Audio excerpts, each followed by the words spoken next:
వీళ్ళు ఇంకా reaction part అయితే మన న్యూ ఛానల్ అయితే అది కంప్లీట్ అయిపోయింది. సో లింక్ అయితే మీకు కింద డిస్క్రిప్షన్లో ప్రొవైడ్ చేశాను. సో అందరైతే అక్కడికి వెళ్ళిపోండి. అండ్ ఇక్కడ నుంచి అయితే ఇంకా this will be the reviews అనమాట మన మెయిన్ ఛానల్లో అయితే. ఫస్ట్ థింగ్ మ్యాన్, రీసెంట్ టైమ్స్లో కనుక కంగువ స్టూడియో గ్రీన్ ప్రొడ్యూస్ కనుక అది ఒకళ్ళు వెళ్ళండి. సో ఆయన అయితే విపరీతంగా హైప్ ఇస్తున్నారు అనమాట. సో చాలామందికి కూడా ఓరే బాబు ఇంత హైప్ ఇస్తున్నారు, అసలు అంతలా ఏముంది, అంతలా ఏం దాచిపెట్టరని చెప్పేసి విపరీతమైన డౌట్స్ అయితే ఉన్నాయన్నమాట. అండ్ దీంతో ఆ బార్ని మాత్రం లిటరల్లీ పర్ఫెక్ట్గా మనకి సెట్ చేశారని చెప్పొచ్చు. అండ్ ఫస్ట్ అయితే మీకు నెగిటివ్ చెప్పేస్తాను, కంగారు పడద్దు, ఎక్కువ లేవు. ది ఫస్ట్ థింగ్ ఏంటంటే డబ్బింగ్ విషయం కొంచెం అయితే ఆడుగా అయితే ఉందన్నమాట. బట్ ఫస్ట్ నేను జేబీ అప్పుడు కూడా ఇదే మాట చెప్పాను. బట్ తర్వాత మనకి మూవీ చూసేటప్పుడు అయితే మనకి ఆ ఫ్లో అయితే వచ్చింది అనమాట. సో ఇబ్బందికరంగా లేదు. సో ఇదైతే మనకి మూవీ చూసేటప్పుడు ఆ ఫ్లోలోకి వచ్చేస్తాం అనుకుంటున్నాను. బట్ రెండోది మాత్రం ఇదైతే కొంచెం ఇబ్బందికరంగానే ఉంది. డైలాగ్స్ అనమాట, కొన్ని చోట్ల అయితే డైలాగ్స్ అనేవి అంత మంచిగా లేవనిపించినాయి, ఇంకొంచెం బెటర్గా రాసుకోవచ్చు అనిపించింది అనమాట. అంతవరకే, ఇంకేం లేదు భయ్య. అసలు ట్రైలర్లో నాకు చాలా బాగా నచ్చింది ఏంటంటే villains at the same time మంచి వాళ్ళు, ఈ డిఫరెన్షియేట్ అనేది చాలా ప్రాపర్గా ఎస్టాబ్లిష్ చేస్తారు విత్ ది ఎలివేషన్ ఆల్సో. మీరు కనుక మన బాబీ డియోల్ వాళ్ళ ట్రైబ్ని కనుక మీరు అబ్జర్వ్ చేస్తే వాళ్ళు మొత్తం మనకి రెడ్ ఆరెంజ్ మిక్స్ ఆఫ్ మనకి కలర్ ప్యాలెట్ అయితే మనకి మెయింటైన్ చేశారనమాట. వాళ్ళ ట్రెడిషన్, వాళ్ళ God, divine God, at the same time వాళ్ళది లావా కూడా పొంగుతున్నట్టు మనకి రెడ్డిష్ కలర్లో మనకి మెయింటైన్ చేశారనమాట. అంటే మనకి జనరల్గా మనందరూ కూడా రెడ్ అంటే వైలెన్స్ అనే సూచనలాగా అనమాట. సో అది చాలా బాగా మనకి ఎస్టాబ్లిష్ చేశారు. At the same time green అంటే మనకి ఫ్రీడమ్, స్వేచ్ఛ, మంచి సిగ్నల్, పాజిటివ్ వైపు అన్నట్టు మనకి జనరల్గానే మనకి ఇన్బిల్ట్ అది ఫిక్స్ అయిపోయి ఉంది. సో ఇక్కడ చూసుకుంటే మనకి మన సూర్య గారు వాళ్ళ క్యారెక్టర్ వైపు కనుక మీరు అబ్జర్వ్ చేస్తే వాళ్ళ ట్రైబ్ అంతా కూడా మనకి గ్రీన్ కలర్ ప్యాలెట్ అయితే మనకి మెయింటైన్ చేశారనమాట. నేను ఎప్పుడు చెప్తూ ఉంటాను కదా, గ్రీన్ కలర్ ప్యాలెట్ అనేది మనకి జనరల్గా అయితే సెట్ కాదు, అది చాలా ప్రాపర్గా దాన్ని గ్రేడింగ్ చేస్తే కానీ ఆ జానర్లోకి పర్ఫెక్ట్గా మెడ్జ్ అవుతుంది అనమాట. అందుకే మనకి పుష్ప కూడా అంత బాగా నచ్చింది. అండ్ దీంట్లో కూడా మనకి ఇబ్బందికరంగా లేదు. బట్ రిమైనింగ్ మూవీస్లో దాన్ని వాళ్ళు అంత పర్ఫెక్ట్గా చేయరనమాట. ఇది మాత్రం పర్ఫెక్ట్గా ఉంది ma'am. At the same time అసలు మూవీలో ద మోస్ట్ హైలైట్ పార్ట్ ఏంట్రా బాబు, స్టాండ్అవుట్ అని నిలిచిందంటే యాక్షన్ సీక్వెన్స్. ప్రతి ఒక్కటి కూడా అద్దిరిపోయింది భయ్య.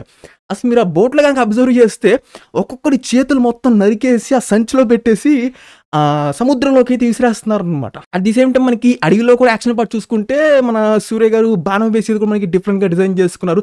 అండ్ వెనక నుంచి ఆ ఫైర్ బాల్స్ అనేవి రావడం, అండ్ మనకి ఆ పాండ్లో అసలు క్రొకోడైల్ని కూడా చంపేయడం, అండ్ అసలు మన సూర్య గారు ఎమోషన్స్ కూడా మనకి అంతే హార్డ్ హీటింగ్ అయితే మనకి చూపిస్తున్న అర్థమైపోతుంది. తలకాయ నరికేసి కూడా బాధ తరుస్తున్నారు అనమాట. అట్ ది సేమ్ టైం వాళ్ళ ప్లేస్లో, వాళ్ళ సూర్య గారి వాళ్ళ ట్రైబ్ ప్లేస్లో కూడా అబ్జర్వ్ చేస్తే ఇంతకు మీకు చెప్పే కదా డైలాగ్స్ కొన్ని అంత మంచిగా రాసుకోలేదని చెప్పేసి, సో ఆ చేయి కట్ చేసి నా రక్తం నీ రక్తం ఒకటేనని చెప్పేసి ఆ పర్టికులర్ సీన్ దగ్గర అనమాట మనకి ఎమోషన్స్ వైజ్గా కూడా అంతే మంచిగా అయితే ఉన్నాయి. అట్ ది సేమ్ టైం అసలు ఆ విజువల్స్ ఉన్నాయి, దీని అమ్మాయి జీవితం అదిరిపోయింది భయ్య. మన బాబీ డియోల్ గారి ట్రైబ్ కావచ్చు, ది సేమ్ టైం మన వాళ్ళది కావచ్చు, అట్ ది సేమ్ టైం సూర్య గారు బాబీ డియోల్ గారి అదే మెట్లెక్కుతూ పైకి వెళ్తున్నారు కదా, ఆ విజువల్స్ అసలు విజువల్స్ పరంగా అదిరిపోయింది. అసలు మనం కంప్లైంట్ చేయడానికి కూడా ఏమీ లేదు, అంత బాగా అయితే ఉన్నాయి. అంటే ఇంకోటి కూడా నేను బాగా అబ్జర్వ్ చేసింది యానిమల్స్ని కూడా వాళ్ళ కంట్రోల్లోకి పెట్టుకోవడం అనమాట. ఒకటి మన సూర్య గారికి అయితే డాగ్, అండ్ ఆల్సో మనకి ఈగలే కదా, సో తనకైతే పని చేస్తున్నారు అనమాట క్లోజ్, ఇంకా బ్లడ్ రిలేషన్ టైప్లో. అంటే ఆ కాలం నాటిలో ప్రతి ఒక్కరికి అట్లా ఉండేవి. అండ్ ఇంకోటి కూడా మీరు అబ్జర్వ్ చేస్తే బాణం వేసేటప్పుడు మనకి పావును కూడా మనకి పెట్టారనమాట. అంటే అది ఏదో ర్యాండమ్ ఫైట్ సీక్వెన్స్లో పాము చిమ్మే పడితే బాణంతో అలా వేస్తే ఓకే, అదొక డేరింగ్ అటెంప్ట్లా ఉండిద్ది, బాగానే ఉండిద్ది. అంటే అప్పుడు తన క్యారెక్టర్ని కూడా ఎస్టాబ్లిష్ చేసినట్టు అవుతుంది అనమాట. ఫియర్లెస్ అవతార్ అంటే మనకి ఫియర్లెస్ అవతార్ అనేది మనకి క్రొకోడైల్ని చంపే దగ్గర మనకి క్లియర్గా ఎస్టాబ్లిష్ చేశారు. బట్ నేను చెప్పేది యానిమల్తో ఫ్రెండ్షిప్ గురించి అనమాట.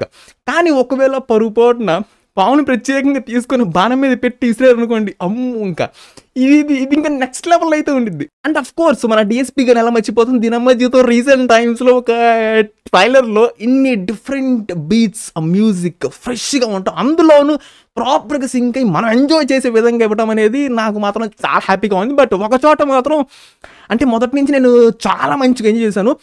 మన బాబీ డియోల్ గారికి, సూర్య గారికి అందరికి కూడా డిఫరెంట్ బీజమ్స్ అయితే ఇచ్చారనమాట.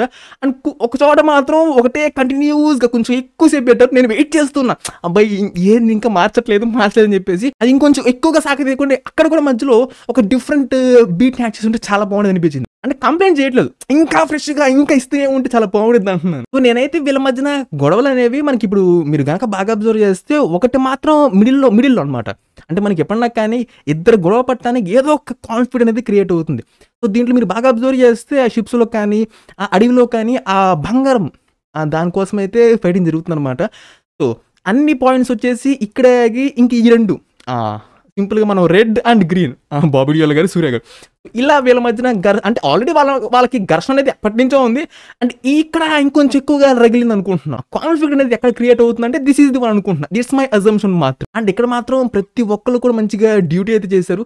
VFX, costumes, sets, production quality, colour grading also అందరూ చాలా మంచిగా డ్యూటీ అయితే చేశారు. అండ్ హోప్ మనల్ని థియేటర్లో కూడా ఇంతే మంచిగా సాటిస్ఫై చేస్తారని కోరుకుందాం.